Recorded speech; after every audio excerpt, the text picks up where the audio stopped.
Today we will be explaining the 7 principles of the U.S. Constitution. First, let's talk about the background of the convention. It was held at Philadelphia in 1787. George Washington was chosen to be president of the convention.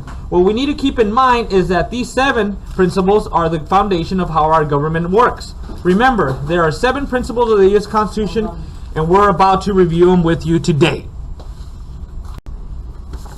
Another important principle of the Constitution is checks and balances. The system checks and balances a part of 4 Constitution. It guarantees that no part of the government becomes too powerful and there's a balance.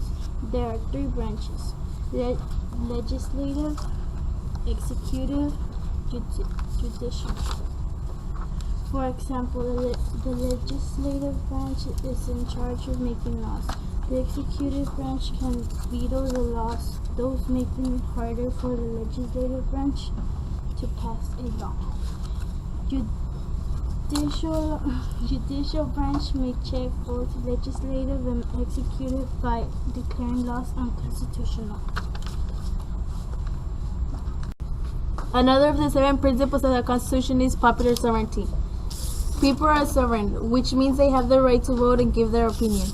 If government abuses the power it has to be given, then the people have the right to overthrow the government and change it. In other words, people that are governed have the control. How is this related to what we're learning? The framers wrote the Constitution based on their beliefs. They wrote 7 basic principles thinking about the people and their countries.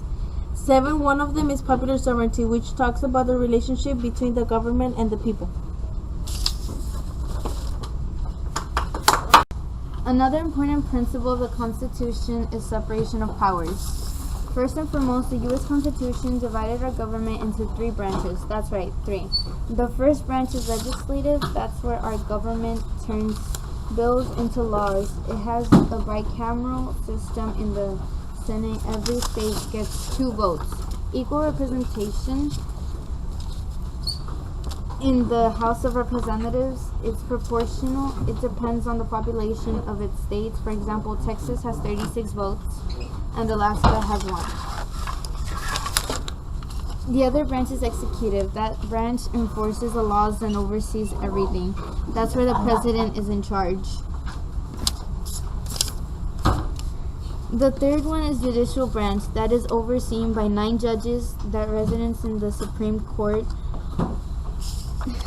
They work on court cases and decide if a law is unconstitutional. Another important principle of the Constitution is republicanism. Republicanism is a political ideology in opposition to monarchy and tyranny. Republicans hold that the political system must be founded upon the rule of law, the rights of individuals, and the sovereignty of the people, which technically means that people are voting for their leader. And the president is The elected head of a Republican state, which means the people vote for him. And then he is also a representative. A person chosen or appointed to act or speak for another or others in particular.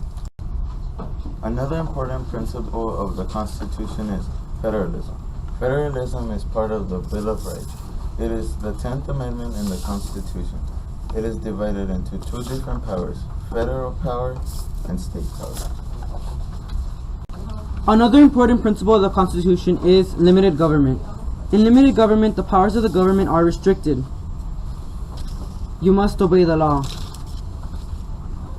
Limited government is a system of government that is bound to certain principles of action, stated in the U.S. Constitution by our founding fathers.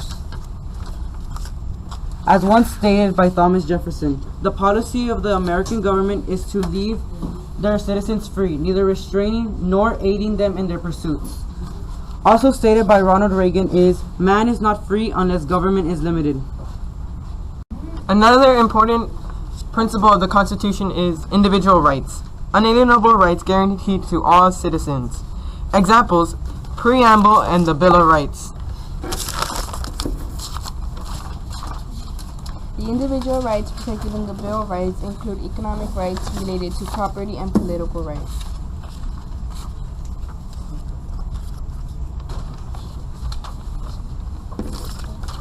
related to freedom of speech, and first and personal rights related to bearing arms and maintaining private residence.